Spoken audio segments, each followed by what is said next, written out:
नमस्कार मित्रों, आप सभी मित्रगणों का केशवनाथ नामक यूट्यूब चैनल पे स्वागत है। मित्रों, आज हम शतपथ ब्राह्मण के विस्तृत जानकारी, विस्तृत परिचय के बारे में पढ़ने जा रहे हैं। शतपथ ब्राह्मण मित्रों, शतपथ ब्राह्मण जो है वह शुक्ल यजुर्वेद का ब्राह्मण ग्रंथ है। यह शतपथ ब्राह्मण क्या है? तो शुक्ल यजुर्वेद जो है उनका ब्राह्मण ग्रंथ है और ब्राह्मण ग्रंथों में इसे सर्वाधिक प्रामाणिक माना जाता है और इसमें क्या है, इसको सर्वाधिक प्रामाणिक भी माना जाता है।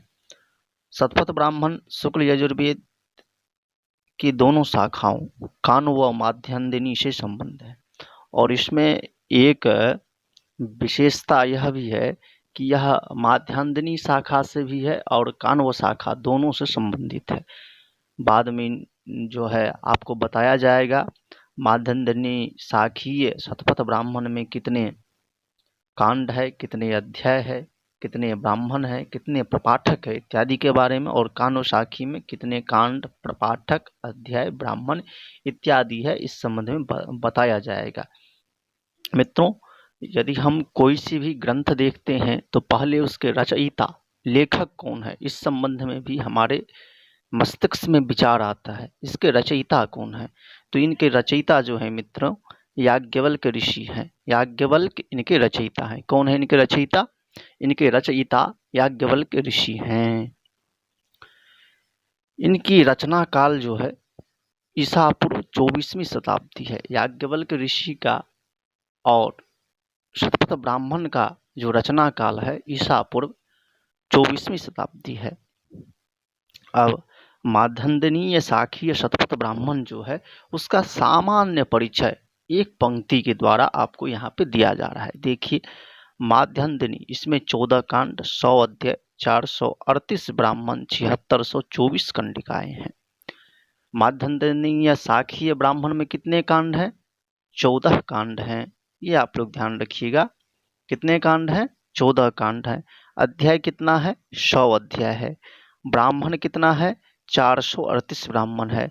कंडिकाएं कितनी है? 7624 है। मित्रों, ये ध्यान रखने योग्य बातें हैं। माध्यान्दिनी शाखीय ब्राह्मण में 14 कांड हैं। उंगली पर ये चीज याद रहना चाहिए। 100 अध्याय है, 438 ब्राह्मण है, 7624 कंडिकाएं हैं। क्या है? 7624 कंडिकाएं हैं, 438 ब्राह्मण है, 100 अध्याय है और 14 कांड है। ये आपको हाथ पर याद रहना चाहिए। मित्रों, एक बार हम यहाँ पे लिख के बता दे रहे हैं क्या क्या है इसमें। 100 अध्याय है। क्या है? 100 अध्याय है और 14 क्या है? कांड है। 438 क्या है? ब्राह्मण है। 438 ब्राह्मण है और 7624 क्या है? कंडिकाएं हैं। कंडिकाएं कितना है? 7624 कंडिकाएं हैं। मित्रों, अब क्रमशः आप ध्यान दीजिए क्या क्या है। 100 अध्याय है, 14 कांड है, 438 ब्राह्मण है, 7624 कंडिकाएं हैं। ये सारे के सारे जो चीज है वह किस में है? तो माध्यान्दिनी शाखीय जो शतपथ ब्राह्मण है उस ब्राह्मण में ये सारी चीज आया हुआ है। ये सारी चीज आया हुआ है।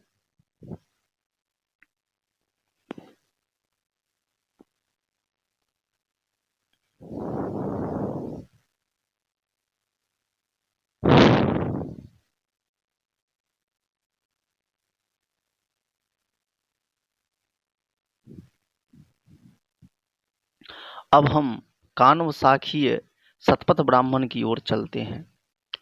कान्व शाखीय शतपथ ब्राह्मण में 14 कांड है, 104 अध्याय है, 435 ब्राह्मण है, 6806 कंडिकाएं हैं। क्या क्या है? कान्व शाखीय शतपथ ब्राह्मण में 14 कांड हैं। क्या है? 14 कांड हैं। कितने कांड हैं? कान्व साखी शतपथ ब्राह्मण में 14 नहीं 17 कांड है। 14 कांड किस में है? माध्यंदनीय शतपथ ब्राह्मण में है। कान्व साखी शतपथ ब्राह्मण में कितना कांड है? 17 कांड है। कान्व साखी शतपथ ब्राह्मण में कितने कांड है? 17 कांड है। अध्याय कितना है? 104 अध्याय है। अध्याय कितना है? 104 अध्याय है। 435 ब्राह्मण है। ब्राह्मण कितना है? 435 ब्राह्मण है। ब्राह्मण कितना है? 435 है। 6806 क्या है? कंडिकाएं हैं। 6806 क्या है? कंडिकाएं हैं। शतपथ कान्व साखी शतपथ ब्राह्मण में कंडिकाएं कितना है? 6806 है। 435 क्या है? ब्राह्मण है। 104 क्या है? अध्याय है। 17 क्या है? कांड है। अब देखिए माध्यंदनी कान्व शाखीय शतपथ ब्राह्मण में और माध्यंदनीय शाखीय शतपथ ब्राह्मण में यदि हम तुलना करेंगे तो माध्यंदनीय शाखा में क्या है? 14 कांड है। तो कान्व शाखीय शतपथ ब्राह्मण में क्या है? 17 कांड है। माध्यंदनीय शाखीय शतपथ ब्राह्मण में 100 अध्याय है। कान्व शाखीय शतपथ ब्राह्मण में क्या है? 104 अध्याय है। इसी प्रकार माध्यंदनीय शाखीय शतपथ ब्राह्मण में 438 ब्राह्मण है, तो कान्व शाखीय शतपथ ब्राह्मण में 435 ब्राह्मण है। माध्यंदनीय शाखीय शतपथ ब्राह्मण में 7624 कंडिकाएं हैं, तो 7624 कंडिकाएं हैं। 7624 कंडिकाएं हैं, तो इसमें 6806 कंडिकाएं हैं कान्व शाखीय शतपथ ब्राह्मण में। ये ध्यान रखिएगा, ये भेद है दोनों में। अब एक बार फिर से आपके समक्ष प्रस्तुत करने जा रहा हूं। देखिए माध्यंदनीय शाखीय शतपथ ब्राह्मण में 14 कांड है। कान्व शाखीय शतपथ ब्राह्मण में 17 कांड है। माध्यंदनीय शाखीय शतपथ ब्राह्मण में 100 अध्याय है। कान्व शाखीय शतपथ ब्राह्मण में 104 अध्याय है। माध्यंदनीय शाखीय शतपथ ब्राह्मण में ब्राह्मणों की संख्या 438 है। कान्व शाखीय शतपथ ब्राह्मण में ब्राह्मणों की संख्या 435 है। माध्यंदनीय शाखीय शतपथ ब्राह्मण में 7624 कंडिकाएं हैं। कान्व शाखीय शतपथ ब्राह्मण में 6806 कंडिकाएं हैं।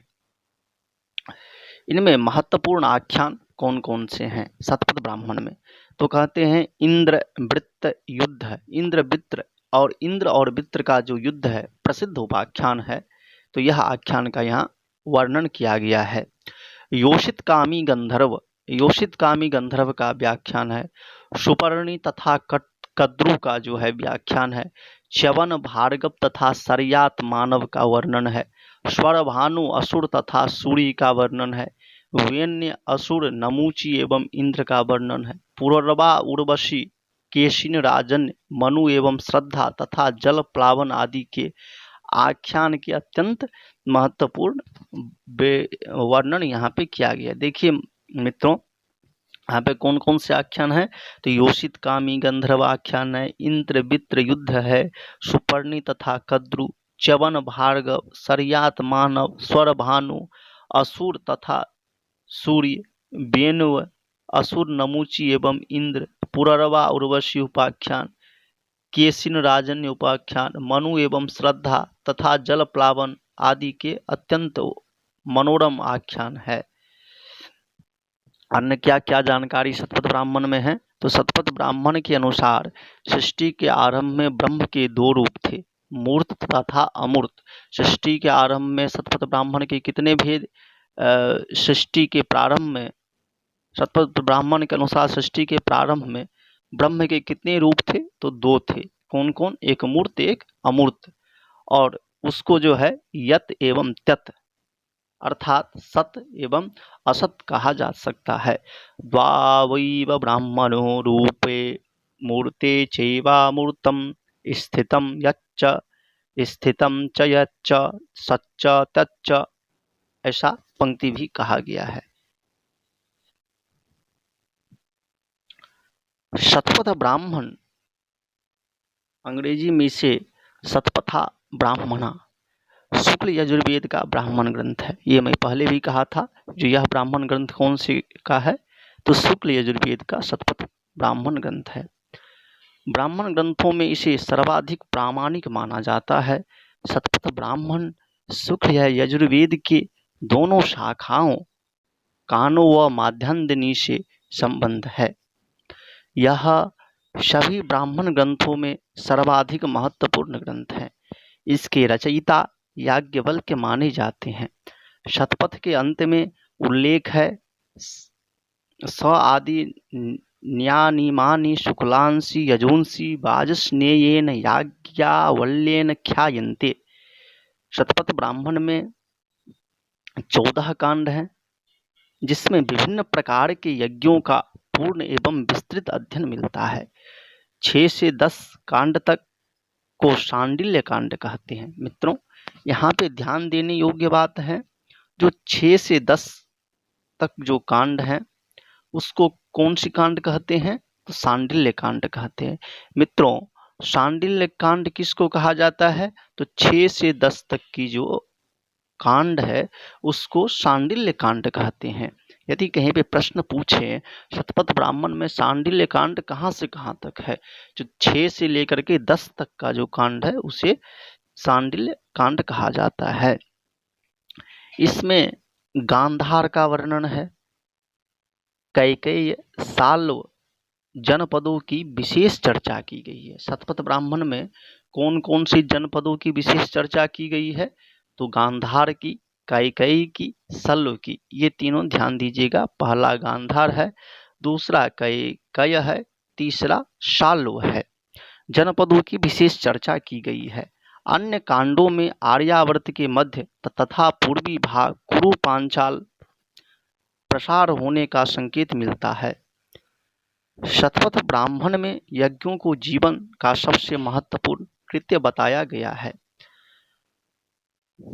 हल संबंधी अनुष्ठान का विस्तृत वर्णन भी इसमें प्राप्त होता है। अश्वमेध यज्ञ के संदर्भ में अनेक प्राचीन सम्राटों का उल्लेख है, जिनमें जनक, दुष्यंत, जन्मेजय का नाम महत्वपूर्ण है। देखिए मित्रों, यहाँ पर जो प्राचीन साम्राज्य थे, जो राजा लोग थे, उसमें 3 का वर्णन यहाँ पे किया गया है। जनक, दुष्यंत और जन्मेजय इत्यादि का वर्णन किया गया है। समस्त ब्राह्मण ग्रंथों के मध्य शतपथ ब्राह्मण सर्वाधिक बृहत्काय है। सबसे बड़ा जो ग्रंथ है वो शतपथ ब्राह्मण ही है। शुक्ल यजुर्वेद की दोनों शाखाओं में माध्यान्दिन तथा कानों में यह उपलब्ध है। यह तैत्तरीय ब्राह्मण के ही सदृश स्वरांकित है। अनेक विद्वानों के विचार से यह तथ्य इसकी प्राचीनता का द्योतक है। नामकरण गणरत्न महोदधि के अनुसार शतपथ ब्राह्मण का यह नामकरण उसमें विद्यमान 100 अध्यायों के आधार पर हुआ है। शतपंथानो यत्र शतपथः तत्तुल्य ग्रंथः श्रीधर शतपंथानो यत्र शतपथः तत्तुल्य ग्रंथः शतपंथानो यत्र शतपथः तत्तुल्य ग्रंथः। श्रीधर शास्त्री के बारे में भी ऐसा माना गया है। शतम पंथानो मार्गा नामाध्याया यस्य तच्छतपथम शतम पंथानो मार्गा नामाध्यायात् यस्य तच्छतपथम। यद्यपि काण्व शतपथ ब्राह्मण में 104 अध्याय है, तथापि वहाँ क्षत्रिय न्याय से यह संज्ञा अन्वर्थ हो जाती है। कुछ विद्वानों ने यह संभावना प्रकट की है कि शुक्ल यजुर्वेद की वाजस्नेय संहिता से संबंध कोई शतपथी शाखा रही होगी, जिसके आधार पर इस ब्राह्मण का नामकरण हुआ होगा। इस अनुमान का आधार असम और उड़ीसा के प्रदेश के कुछ क्षेत्रों में प्राप्त शतपथी आस्पद है, किंतु यह मत मान्य इसीलिए नहीं प्रतीत होता कि शाखाओं से संबंध प्राप्त सामग्री में शतपथ या शतपथी नाम की किसी शाखा का कहीं भी उल्लेख नहीं है। 100 अध्याय वाली बात ही अधिक विश्वसनीय प्रतीत होता है।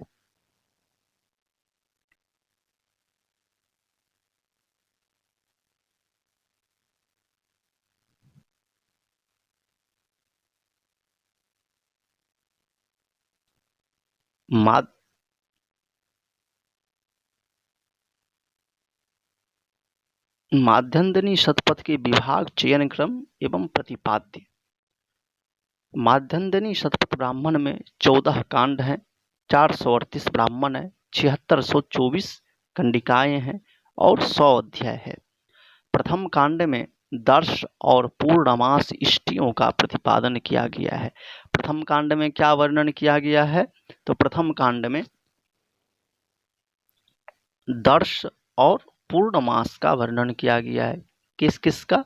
तो प्रथम कांड में दर्श और पौर्ण या पूर्णमास से हम कह सकते हैं, इस दो का वर्णन किया गया है। द्वितीय कांड में आज्ञाधान, पुनराधान, अग्निहोत्र, उपस्थान, प्रवत्स्योदुपस्थान, आगतोपस्थान, पिंड पितृयज्ञ, आग्रायन, दाक्षायन, चातुर्मास्यादि यागों का मीमांसा की गई है, याज्ञों की मीमांसा की गई है।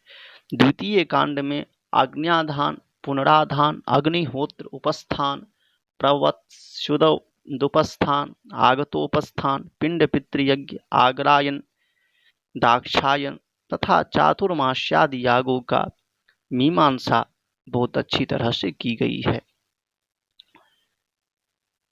जो तीसरा कांड है उसमें दीक्षाभिषव पर्यंत सोमयाग का वर्णन है। तृतीय कांड में दीक्षाभिषव पर्यंत जो है सोमयाग का वर्णन है।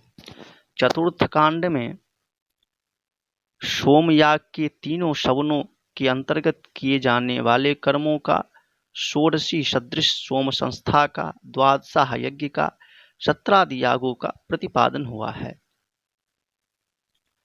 पंचम कांड में वाजपेयी तथा राजसूय यागों का वर्णन है। पंचम कांड में वाजपेयी तथा राजसूय यागों का वर्णन है। छठे कांड में उषा संभरण तथा विष्णु क्रम का विवेचन है। छठे कांड में उषा संभरण तथा विष्णु क्रम का विवेचन है। सातवें कांड में चयन याग, गार्हपत्य चयन, अग्नि क्षेत्र संस्कार तथा दर्भस्तंभादि के दूर करने के कार्यों का विवेचन हुआ है। सातवें में चयन याग, गार्हपत्य चयन, अग्नि क्षेत्र संस्कार तथा दर्भस्तंभादि के दूर करने तक के कार्यों का विवेचन हुआ है। शतपथ ब्राह्मण के 7वें खंड में क्या वर्णन हुआ है? तो चयन याग का, गार्हपत्य चयन का, अग्नि क्षेत्र संस्कार का, गर्भस्तंभादि के दूर करने के कार्यों का विवेचन किया गया है। 8वें कांड में प्राणभृत प्रभुत इष्टिकाओं की स्थापना विधि वर्णित है। 8वें कांड में क्या वर्णित है? तो प्राणभृत प्रभुत इष्टिकाओं की स्थापना विधि का वर्णन है। 9वें कांड में शतरुद्रीय होम, धिष्ण चयन, पुनश्चिति तथा चित्त्युपस्थान का निरूपण है। 9वें कांड में शतरुद्रीय होम, धिष्ण चयन, पुनश्चिति तथा चित्त्युपस्थान का निरूपण किया गया है। 10वें कांड में चिति संपत्ति, चयन याग, स्तुति, चित्य पक्ष पुच्छ विचार, चित्याग्नि वेदी का परिमाण, उसकी संपत्ति, चयन काल, चित्याग्नि के छंदों का अवयव रूप यजुस्मति और लोकम प्रेरणा आदि इष्टिकाओं की संस्था, उपनिषद रूप से अग्नि की उपासना, मन की सृष्टि, लोकादि रूप से अग्नि की उपासना, अग्नि की सर्वतोमुखता तथा संप्रदाय प्रवर्तक ऋषि वंश प्रभृति का विवेचन हुआ है। 11वें कांड में आधान काल, 10 पूर्णमास तथा दाक्षायन यज्ञों की अवधि, दाक्षायन यज्ञ, पथिक दृष्टि, अभ्युदितेष्टि, 10 पूर्णमासीय द्रव्यों का अर्थवाद, अग्निहोत्रीय अर्थवाद, ब्रह्मचारी के कर्तव्यों, मित्रविंदेष्टि, हवि समृद्धि, चतुर्मास्यार्थवाद, पंच महायज्ञ, स्वाध्याय प्रशंसा, प्रायश्चित्त, अंशु अदाभ्यग्रह, आध्यात्म विद्या, पशुबंध प्रशंसा तथा हविड़ याग की अवशिष्ट विधानों पर विचार किया गया है। 12वें कांड में सत्रगत दीक्षाक्रम, महाव्रत, गवामयन सत्र, अग्निहोत्र, प्रायश्चित्र, श्रोत्रामणि याग, मृतकाग्निहोत्र तथा मृतक दाह प्रभृति विषयों का निरूपण है। 13वें कांड में अश्वमेध तदगत प्रायश्चित पुरुषमेध सर्वमेध तथा पितृमेध का विवरण है। 14वें कांड में प्रवर्ग कर्म तथा धर्म विधि महावीर पात्र प्रावर्ग्योत्सादन प्रवर्ग्य कर्तृक नियम ब्रह्म विद्या मंत्र तथा वंश इत्यादि का प्रतिपादन हुआ है। इसी कांड में बृहदारण्यक उपनिषद भी है। सामूहिक रूप से इन कांडों का नाम क्रमशः ये है: हविर्यज्ञम एक पदीप अध्वरम ग्रहणाम शवम उपासंभरण हस्तिघटक चिति संचिति अग्निरहस्यम अष्टाध्यायी संग्रह मध्यमम श्रोत्रामणि अश्वमेधम बृहदारण्यकम इत्यादि। काण्व शतपथ का विभाग एवं चयन क्रम एवं प्रतिपाद्य। काण्व शतपथ की व्यवस्था और विन्यास में विपुल अंतर है। इसमें 14 कांड हैं, 104 अध्याय है, 435 ब्राह्मण है, 66806 कंडिकाएं हैं। मित्रों यहाँ पे ध्यान दीजिएगा, इस काण्व शाखीय शतपथ ब्राह्मण में कितने कांड हैं? 17 कांड हैं। कितने अध्याय हैं? 4 अध्याय है। और ब्राह्मण कितना है? 435 ब्राह्मण है। 6806 क्या है? कंडिकाएं हैं। मित्रों यहाँ पे ध्यान दीजिएगा, काण्व शाखीय शतपथ ब्राह्मण में 17 कांड है, 104 अध्याय है, 435 ब्राह्मण है, 6806 अध्याय है। प्रथम कांड में आधान पुनराधान का वर्णन है। अग्निहोत्र आग्रायन पिंड पितृयज्ञ दाक्षायन यज्ञ उपस्थान चातुर्मासी यज्ञ संज्ञक यागों का विवेचन किया गया है। द्वितीय कांड में पूर्णमास तथा दर्श यागों का प्रतिपादन है। द्वितीय कांड में पूर्णमास तथा दर्श यागों का प्रतिपादन है। तृतीय कांड में अग्निहोत्र अर्थवाद 10 पूर्णमासीय अर्थवाद विवेचित है। तृतीय कांड में अग्निहोत्रीय अर्थवाद तथा 10 पूर्णमासीय अर्थवाद विवेचित है। चतुर्थ कांड में सोमयाग जन्य दीक्षा वर्णन है। चतुर्थ कांड में, ये काण्व शाखीय शतपथ ब्राह्मण का चर्चा कर रहा हूं मित्रों, ध्यान दीजिएगा। चौथे कांड में क्या वर्णन है? तो सोमयाग जन्य दीक्षा का वर्णन किया गया है। पंचम कांड में सोमयाग शवन याग कर्म षोडशी प्रभृति सोम संस्था द्वादशाह याग त्रिरात्रहीन दक्षिणा चतुस्त्रिंशद होम तथा सत्र धर्म का निरूपण है। षष्ठम कांड में वाजपेयी याग का विवेचन है। षष्ठम का वाजपेयी याग का कहाँ पे वर्णन है? तो षष्ठम कांड में वर्णन है। ये ध्यान रखने योग्य है, मोस्ट प्रश्न है ये, इसको आप मोस्ट प्रश्न में रख सकते हैं, मोस्ट इंपोर्टेंट प्रश्न में रख सकते हैं आप। षष्ठ कांड में वाजपेयी याग का वर्णन किया गया है। छठे कांड में क्या किया गया? वाजपेयी याग का वर्णन किया गया है। मोस्ट इंपोर्टेंट प्रश्न में इसे आप रख सकते हैं।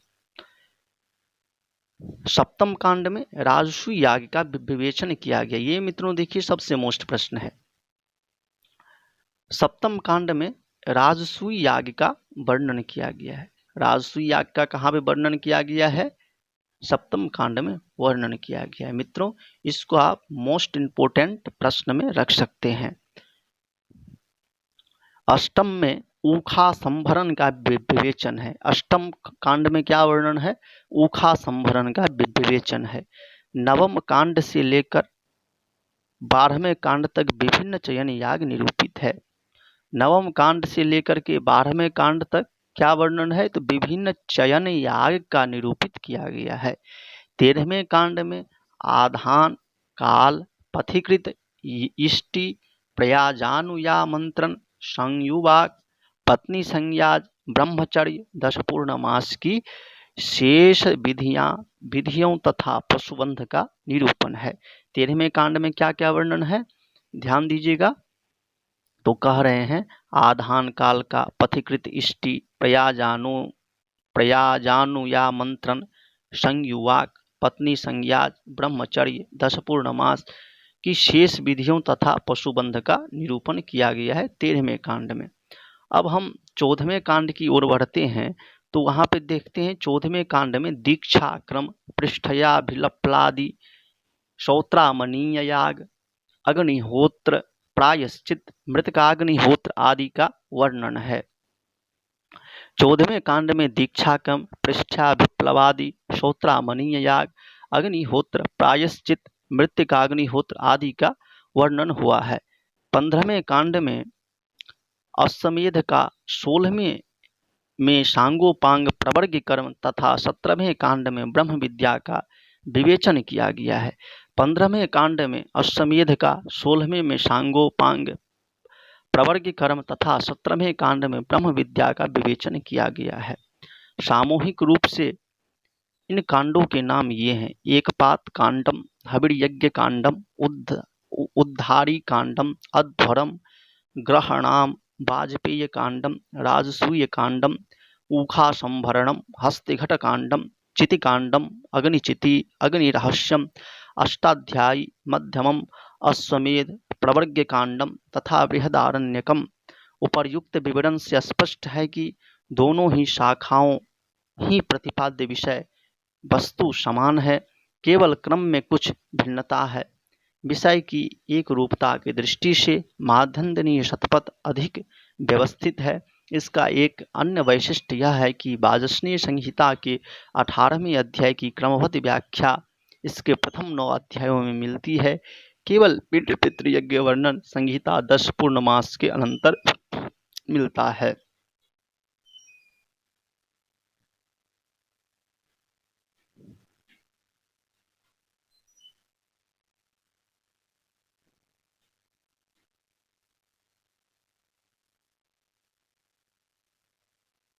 अब हम शतपथ ब्राह्मण के प्रवचनकर्ता के विषय पे चलते हैं। शतपथ ब्राह्मण के प्रवचनकर्ता कौन है? परंपरा से शतपथ ब्राह्मण के रचयिता वाजस्नेय याज्ञवल्क्य माने जाते हैं। शतपथ के अंत में उल्लेख है: आदित्यानीमानि शुक्लानि यजूंसि वाजस्नेयेन याज्ञवल्क्येनाख्यायन्ते। महाभारत और पुराणों में उनके विषय में प्राप्त विवरण के अनुसार याज्ञवल्क्य का आश्रम सौराष्ट्र क्षेत्र के अंतर्गत कहीं था। जनक से संबंध होने पर मिथिला में उन्होंने निवास किया। श्रीधर शर्मा वाड़े के अनुसार उनका जन्म श्रावण शुक्ल चतुर्दशी विद्या पूर्णिमा को हुआ था। वायु पुराण, ब्राह्मण पुराण, विष्णु पुराण में उनके पिता का नाम ब्रह्मरात बतलाया गया है, जबकि भागवत पुराण के अनुसार याज्ञवल्क्य देवरात के पुत्र थे। अनुश्रुति के अनुसार उनके गुरु वैशंपायन थे, जिनसे बाद में उनका मतभेद हो गया था। तदनंतर उन्होंने सूर्य की उपासना की, जिससे उन्हें समग्र वेदों का ज्ञान प्राप्त हुआ। जनक ने उनकी इसी प्रसिद्धि से आकृष्ट होकर उन्हें अपने यहाँ आमंत्रित किया। वे वाजस्नी कहलाते थे। वाज इत्यन्नस्य नामधेयम् अन्नं वे वाज इति श्रुतेः। वाजस्य सनिधाने यस्य महर्षेः अस्ति सोऽयं वाजसनेः तस्य पुत्रो वाजस्नेय इति तस्य याज्ञवल्क्य नामधेयम्। कान्व संहिता भाष्योपकर्मणिका में यह पंक्ति आया हुआ है। स्वयं शतपथ ब्राह्मण ने याज्ञवल्क्य को वाजस्नेय बतलाया है, इसीलिए उसी को अंतिम रूप से स्वीकार किया जाना चाहिए। ब्रह्मरात या देवरात इत्यादि उन्हीं के नामांतर हो सकते हैं। स्कंद पुराण के नागरखंड के अनुसार याज्ञवल्क्य की माता का नाम सुनंदा था। कंसारिका उनकी बहन थी। बृहदारण्यकोपनिषद से ज्ञात होता है कि याज्ञवल्क्य की कात्यायनी और मैत्रेयी नामनी 2 पत्नियां थीं। पुराणों में कात्यायनी का उल्लेख कल्याणी नाम से भी है। स्कंद पुराण ने ही कात्यायन और पारस्कर को एक मानकर उन्हें याज्ञवल्क्य का पुत्र बतलाया है। उल्लेखनीय है कि शुक्ल यजुर्वेद का गृहकल्प पारस्कर गृह सूत्र के रूप में प्रसिद्ध है। महाभारत शांति पर्व के अनुसार याज्ञवल्क्य के ततः स्वमाता महान महामुनिर्वृद्धात् वैशंपायन अनाद्य यजुर्वेद मधीतवान। पुराणों में याज्ञवल्क्य की अनेक सिद्धियां और चमत्कारों का उल्लेख है। परंपरा याज्ञवल्क्य को शुक्ल यजुर्वेद संहिता और शतपथ ब्राह्मण के संपादन के अतिरिक्त याज्ञवल्क्य स्मृति, याज्ञवल्क्य शिक्षा और योग याज्ञवल्क्य शीर्षक अन्य ग्रंथों के प्रणयन का श्रेय भी देता है। संभव है प्रथम याज्ञवल्क्य के अनंतर उसकी परंपरा में याज्ञवल्क्य उपाधिधारी अन्य याज्ञवल्क्यों ने स्मृति प्रभृति ग्रंथों की रचना की हो। यजुर्वेद संहिता इस वेद की दो संहिताएं हैं। एक शुक्ल यजुर्वेद याज्ञवल्क्य को प्राप्त हुआ, उसे वाजस्नेयी संहिता भी कहते हैं। वाजस्नेयी संहिता की 17 शाखाएं हैं। ये मित्रों ध्यान दीजिएगा, वाजस्नेयी शाखा के कितने शाखाएं हैं? 17 शाखाएं हैं, जिसमें 40 अध्याय है। उसके प्रत्येक अध्याय कंडिकाओं में विभक्त है, जिनकी संख्या 1975 है। इसके पहले 25 अध्याय प्राचीन माने जाते हैं और पीछे के 15 अध्याय के इसमें 10 पौर्णमास, अग्निष्टोम, वाजपेयी, अग्निहोत्र, चातुर्मास्य, अश्वमेध, पुरुषमेध आदि यज्ञों का वर्णन है। दूसरी शाखा है कृष्ण यजुर्वेद। कृष्ण यजुर्वेद संहिता शुक्ल से की है, उसे तैत्तरीय संहिता भी कहते हैं। ये यजुर्वेद के कुछ मंत्र ऋग्वेद के हैं तो कुछ अथर्ववेद के हैं।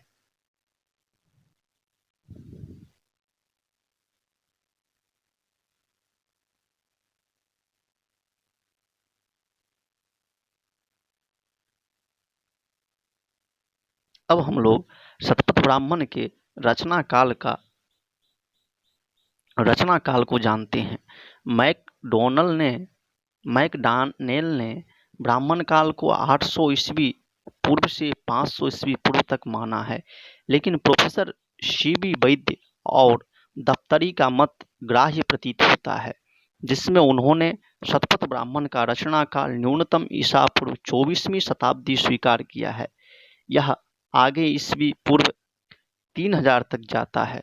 उनके अनुसार शतपथ ब्राह्मण की रचना महाभारत युद्ध के अनंतर हुई। महाभारत का युद्ध ईसा पूर्व 1302 में हुआ, अतः यही समय याज्ञवल्क्य का भी माना जा सकता है। प्रोफेसर विंटरनित्ज भी महाभारत युद्ध की उपर्युक्त तिथि से सहमत प्रतीत होते हैं। इसीलिए आज से प्रायः 5000 वर्ष पूर्व शतपथ ब्राह्मण का रचना काल माना जा सकता है। प्रोफेसर कीथ ने भी शतपथ को अपेक्षाकृत अधिक प्राचीन ब्राह्मण माना है।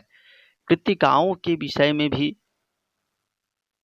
शतपथ में जो विवरण मिलता है वह शंकर बालकृष्ण दीक्षित के अनुसार 3000 ईसा पूर्व के आसपास का ही है। शतपथ ब्राह्मण के अनुसार कृतिकाएं ठीक पूर्व दिशा में उदित होती है और वे वहां से च्युत नहीं होती। पंडित सातवलेकर के अनुसार किसी ऋषि ने कृतिकाओं को पूर्व दिशा में अच्युत रूप में देखा, तभी शतपथ में उसका उल्लेख वर्तमान कालिक क्रिया से किया गया। अब तो पूर्व दिशा को छोड़कर कृतिकाएं ऊपर की ओर अन्यत्र चली गई। उनका ऊपर की ओर स्थानांतरण 5000 वर्षों से कम की अवधि में नहीं हो सकता। तांड ब्राह्मण में सरस्वती के लुप्त होने के स्थान का नाम मिलता है विंसन, तथा पुनः उद्भूत होने के स्थान का नाम है प्लक्षपाश्रवण। किंतु शतपथ में सरस्वती के लुप्त होने की घटना का उल्लेख नहीं है। प्रतीत होता है कि शतपथ के काल तक सरस्वती लुप्त नहीं हुई थी। राजा के अभिषेकार्थ जिस सारस्वत जल को तैयार किया जाता था, उसमें सरस्वती का जल भी मिलाया जाता था। इस तथ्य से भी शतपथ की प्राचीनता पर प्रकाश पड़ता है। शतपथगत यज्ञ मीमांसा का वैशिष्ट्य। शतपथ में विविध प्रकार के यज्ञों की विधि विधान का अत्यंत सांगोपांग विवरण प्राप्त होता है। मैकडोनल ने इसी कारण इस वैदिक वाङ्मय में ऋग्वेद तथा अथर्ववेद के अनंतर सर्वाधिक महत्वपूर्ण ग्रंथ बतलाया है। यज्ञों के नाना रूपों तथा विविध अनुष्ठानों का जिस असाधारण परिपूर्णता के साथ शतपथ में निरूपण है, अन्य ब्राह्मण में नहीं। आध्यात्मिक दृष्टि से भी यज्ञों के स्वरूप निरूपण का श्रेय इस ब्राह्मण को प्राप्त है। शतपथ ब्राह्मण इस तथ्य से अवगत है कि वैध याग एक प्रतीकात्मक व्यापार है, इसीलिए उसने अंतर्याग एवं बहिर्याग में पूर्ण सामंजस्य तथा आनुरूप्य पर बल दिया है। प्रोफेसर लुइस रेनू ने भी इस ओर इंगित किया। शतपथ के अनुसार यज्ञ का स्वरूप द्विविध है, प्राकृत एवं कृत्रिम। प्राकृत यज्ञ प्रकृति में निरंतर चल रही है, उसी के अनुगमन से अन्य यज्ञों के विधान बने।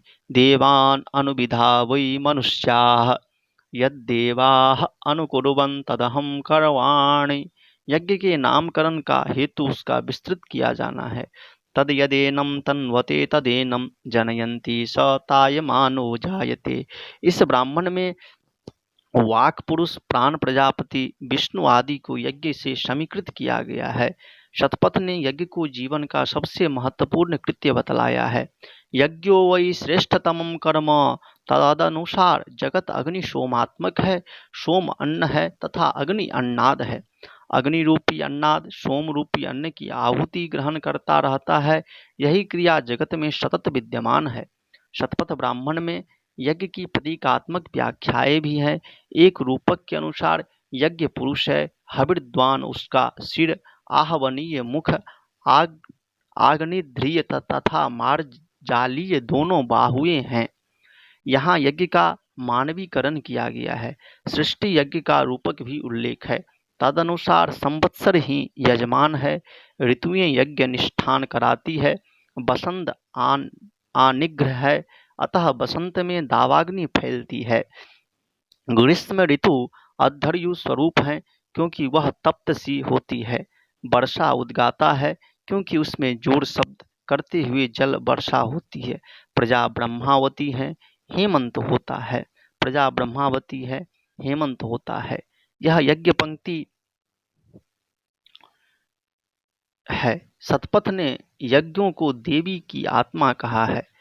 शतपथ ने यज्ञ को देवों की आत्मा कहा है। अनृत भाषणादि कार्यों से यज्ञ को क्षति पहुंचती है। यज्ञ ही प्रकाश, दिन, देवता तथा सूर्य हैं। देवों ने यज्ञ के द्वारा ही सब कुछ पाया था। यज्ञ के द्वारा यजमान मृत्यु से ऊपर उठ जाता है। शतपथ ने यज्ञ मीमांसा का प्रारंभ हविर याग से किया है, जिनका आधार अग्निहोत्र है। अग्निहोत्र को अग्नि मृत्यु के पश्चात भी नष्ट नहीं करता, अपितु माता पिता के समान नवीन जन्म दे देता है। अग्निहोत्र कभी भी बंद नहीं होता। यह यजमान को स्वर्ग ले जाने वाली नौका के सदृश है। नौढ़ वा ऐसा यदग्निहोत्रम अध्वरो वै यज्ञः प्रभृति उल्लेखों से स्पष्ट है कि शतपथ की दृष्टि में सामान्यतः यज्ञ में हिंसा नहीं होनी चाहिए। 11वें कांड में पंच महायज्ञों भूत यज्ञ, मनुष्य यज्ञ, पितृ यज्ञ, देव यज्ञ, ब्रह्म यज्ञ का विशेष विवेचन है। स्वाध्याय रूप ब्रह्म यज्ञ की प्ररोचना करते हुए वही कहा गया है कि ऋग का अध्ययन देवों के लिए पयस की आहुति है, यजुष का आज्याहुति, शाम का सोमाहुति, अथर्वांगिरस का मेदस आहुति, विभिन्न वेदांगों, अनुशासन वाक्य, इतिहास, पुराण तथा नाराशंसी गाथाओं का अध्ययन देवों के लिए मधु की आहुति है। पंडित मोतीलाल शास्त्री ने शतपथ ब्राह्मण की याग विवेचना में निहित आध्यात्मिक प्रतीकवत्ता की विशद व्याख्या अपने विज्ञान भाष्य में की है।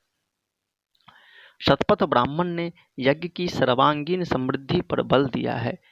इसके लिए याज्ञवल्क्य ने अनेक पूर्ववर्ती योग वेत्ताओं से अपना मत वैभिन्न प्रकट किया है। उनकी दृष्टि में यज्ञ एक सजीव पुरुष है। उसके लिए भी शरीर के आच्छादनार्थ वस्त्र एवं क्षुत पिपासा शमनार्थ भोजन चाहिए। वे कन कन मंत्र जीवन प्रदायिनी शक्ति देखते हैं। किसी भी रूप में यज्ञ का अंग वैकल्य उन्हें अभिष्ट नहीं है। यज्ञ विधि को याज्ञवल्क्य अपौरुषेय मानते हैं, कठिन नियमों से पालन नहीं करते। कालगत, देशगत, पात्रगत, वस्तुगत तथा क्रमगत औचित्यों पर शतपथ ब्राह्मण कार की निरंतर दृष्टि रही है। वह शब्द प्रयोग की दृष्टि से निरंतर सजग है। उदाहरण के लिए दर्शिष्टि अद्धर्यु वत्सापाकरण करते समय वायवः अस्थ मंत्र का उच्चारण भी करता है। तैत्तरीय शाख्या में वायवस्था के साथ साथ उपायवः अस्थ पाठ भी मिलता है। अन्य आचार्य भले ही दोनों को एक समझते हैं, किंतु याज्ञवल्क्य ने बाह्य अस्थ पाठ पर ही बल दिया है। लोक व्यवहार के प्रति उनमें समादर की दृष्टि है। यज्ञ विधान के समय उसका वे ध्यान रखते हैं। यज्ञ वेदी का स्वरूप स्त्री के समान बतलाकर उन्होंने अपनी सौंदर्य दृष्टि का परिचय दिया है। योषा वै वैदिर्वृषाग्निः परिगृह्य वै योष वृषाणम सेते। इसी प्रसंग में उनका कथन है कि यज्ञ वेदी की दोनों अंश उन्नत होने चाहिए, मध्य में उसे पतली होना चाहिए तथा उसका पिछला भाग श्रोणि अधिक चौड़ा होना चाहिए। सा वै पश्चात् बर्हिषि स्यात् मध्ये संस्वरिता पुनः पुरस्ताद्दुर्व्येवमिव हि योषां प्रशसन्ति पृथुश्रोणिर्विमृष्टान्तरां सा मध्ये संग्राह्योति जुष्टामयेनामेतद्देवेभ्यः करोति। इस प्रकार यज्ञ विवेचना के प्रसंग में शतपथ ब्राह्मण कार का दृष्टिकोण अत्यंत व्यावहारिक, सर्वांगीण और कलामय है।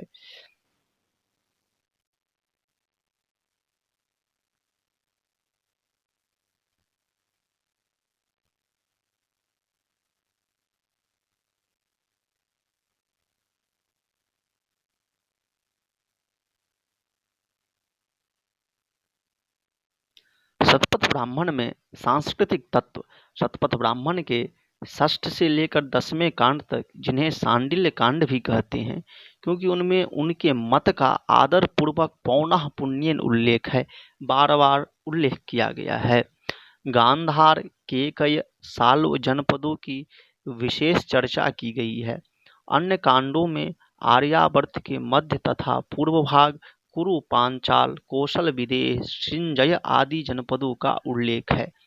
शतपथ ब्राह्मण में वैदिक संस्कृति के सारस्वत मंडलों से पूर्व की ओर प्रसार का सांकेतीय कथन है। अश्वमेध के प्रसंग में अनेक प्राचीन सम्राटों का उल्लेख है, जिनमें जनक का उल्लेख है, दुष्यंत का उल्लेख है, जन्मेजय के नाम महत्वपूर्ण है। देवशास्त्रीय सामग्री भी शतपथ ब्राह्मण में पुष्कल है। वरुण को धर्मपति कहा गया है। वरुण को शतपथ ब्राह्मण में क्या कहा गया है? धर्मपति कहा गया है, जो उनके ऋत प्रकृति के शाश्वत नियम पालक स्वरूप का द्योतक है।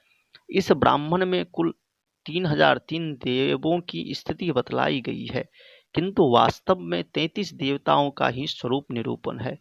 विदग्ध साकल्य ने जब याज्ञवल्क्य की 3003 देवों के नाम पूछे हैं तो उन्होंने उत्तर दिया कि ये देवों में देव न होकर उनकी महिलाएं हैं। नामना केवल 33 देवों का ही उल्लेख है।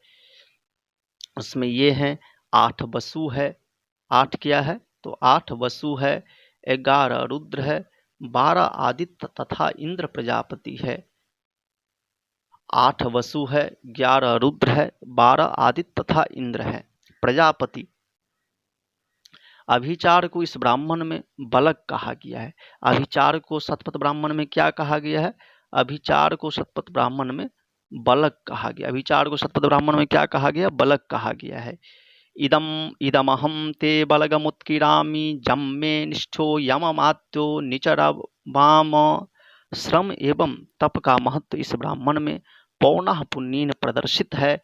अमृतभाषी को अमेध्य कहा गया है। अमेध्यो वै पुरुषो यदनृतं वदति। आख्यान उपाख्यान। शतपथ ब्राह्मण आख्यानों का एक अत्यंत महत्वपूर्ण संकलन है।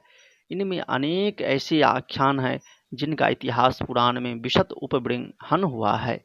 इनमें इंद्र, वित्र युद्ध, योषित कामी, गंधर्व सुपर्णित तथा कद्रु च्यवन, भार्गव तथा सरयात, मानव, स्वरभानु, असुर तथा सूर्य, व्यन्य असुर, नमूची एवं इंद्र, पुररवा, उर्वशी, केशिन, राजन, मनु एवं श्रद्धा तथा जल प्लवनादि आदि के आख्यान अत्यंत महत्वपूर्ण है।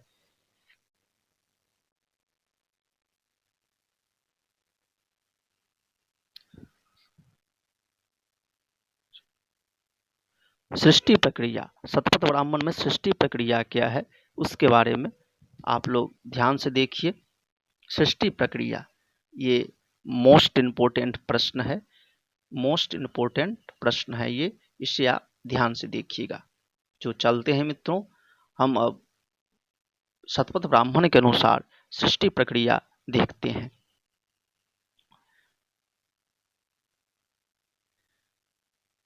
शतपथ ब्राह्मण के अनुसार सृष्टि के प्रारंभ में ब्रह्म के दो रूप थे, एक मूर्त था, एक अमूर्त था, और इसे मूर्त और अमूर्त को यत और तत् के द्वारा अर्थात सत तथा असत कहा जा सकता है।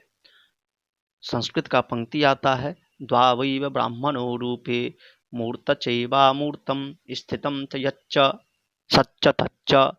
यज्ञ विश्व सृष्टि का मूल हेतु है। यज्ञ में ही प्रजाएं उत्पन्न हुई जिनसे सृष्टि का विकास होता रहा। यज्ञाद् वै प्रजाः यज्ञात् प्रजायमाना मिथुना प्रजायन्ते अन्ततो यज्ञस्येमाः प्रजाः प्रजायन्त। सृष्टिकर्ता प्रजापति यज्ञ है। मनु मत्स्य प्रकरण में प्रलय के अनंतर मनु के द्वारा जल एवं अमीक्षा से संपादित यज्ञ से एक सुंदर स्त्री उत्पत्ति बतलाई गई है। इस प्रकार यज्ञ की विश्व की नाभिस्थली है। अभिप्राय यह है कि सृष्टि के आरंभ में एकमात्र ब्रह्म की सत्ता थी और तदनंतर प्रजापति की प्रजापतिर्वा इदमग्र आसीत। इस बिंदु पर शतपथ का अन्य ब्राह्मण ग्रंथों से पूर्ण साहमत दिखता है। आगे प्रजापति के आजायमान तथा विजायमान निरुक्त तथा अनिरुक्त रूपों का उल्लेख है। उभयं वा एतत् प्रजापतिर्निरुक्तश्चानिरुक्तश्च परिमितश्चापरिमितश्च।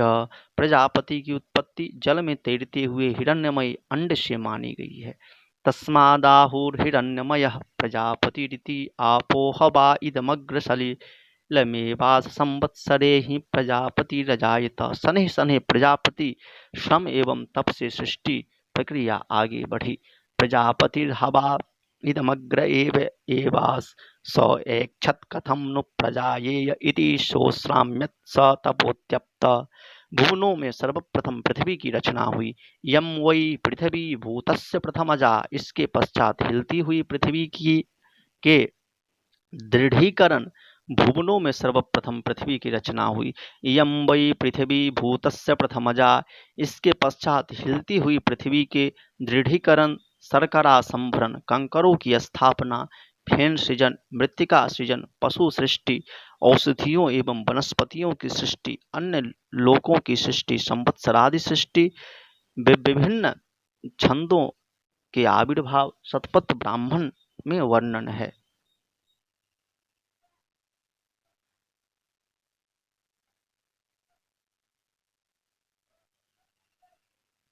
इस प्रकार मित्रों शतपथ ब्राह्मण के विषय में हम लोग जाने। शतपथ ब्राह्मण का विस्तृत विवेचन जो है, शतपथ ब्राह्मण में क्या कहाँ वर्णन किया गया है, नहीं किया गया, ये हम लोग जाने।